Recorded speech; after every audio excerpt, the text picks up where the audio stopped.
Tidak ada cerita, hanya ingin dipandang kaya oleh orang lain, tetapi kita sudah merencanakan bagaimana agar kita menjadi kaya.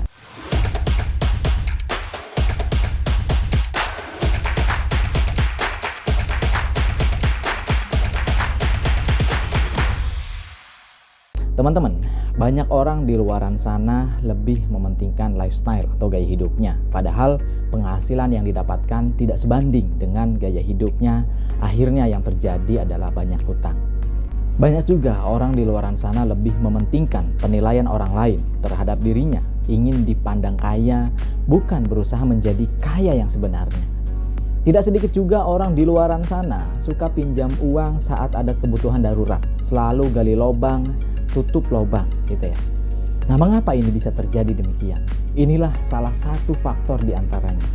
Karena mereka belum paham atau belum pandai dalam mengelola keuangan.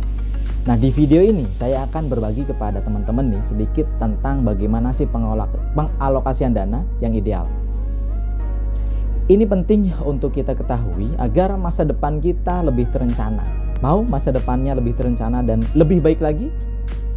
Nah, menurut Lee Ka-shing, orang terkaya di Hong Kong ya, dia menyebutkan bahwa tidak peduli seberapa banyak pendapatan yang Anda peroleh, selalu bagilah ke dalam 5 bagian secara proporsional.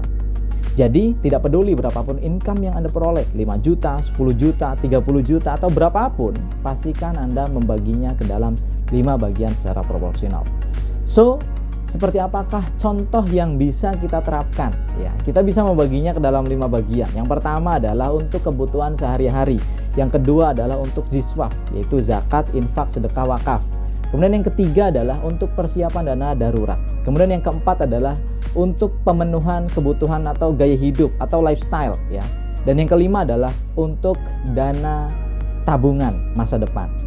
Nah, setelah itu kita tentukan berapa persen ya untuk setiap 5 kategori yang sudah kita tentukan tadi. Misalkan untuk kebutuhan sehari-hari 60% ya dari income yang Anda dapatkan. Kemudian yang kedua dari ziswafnya 10%. Kemudian yang ketiga untuk dana darurat 10%. Kemudian yang keempat untuk lifestyle 10%. Dan kemudian yang terakhir adalah untuk tabungan masa depan yaitu 10%.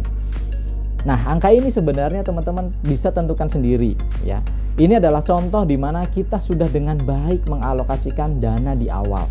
Sehingga jika kita sudah mempunyai perencanaan seperti ini, harapannya adalah tidak ada cerita gaya hidupnya melebihi dari pendapatannya. Sehingga tidak ada cerita hanya ingin dipandang kaya oleh orang lain, tetapi kita sudah merencanakan bagaimana agar kita menjadi kaya. Dan juga tidak ada cerita untuk gali lubang, tutup lubang ya, karena semua sudah terencana. Saat ada kebutuhan darurat di masa depan, kita sudah mempersiapkannya sejak saat ini. Jadi, pertanyaannya adalah, simpanan dana darurat dan tabungan masa depan itu mau disimpan dalam bentuk apa? Mau disimpan di mana? Karena jangan sampai uang yang sudah Anda simpan itu kemudian habis terkikis ya karena inflasi. Tidak mau juga bukan nilai tabungan Anda semakin menyusut. Maka emas bisa jadi menjadi solusi pasti untuk menghadapi inflasi. Sehingga tabungan Anda saat ini nilainya akan terjaga sampai sepanjang masa. Karena emas sudah terbukti tahan terhadap inflasi. Apa itu inflasi? Bagaimana bisa emas tahan terhadap inflasi? Simak terus video-video berikutnya yang insya Allah akan sangat bermanfaat untuk teman-teman semua dalam penguatan finansial keluarga di masa depan. Saya Arifin, sampai jumpa di video berikutnya. Assalamualaikum warahmatullahi wabarakatuh.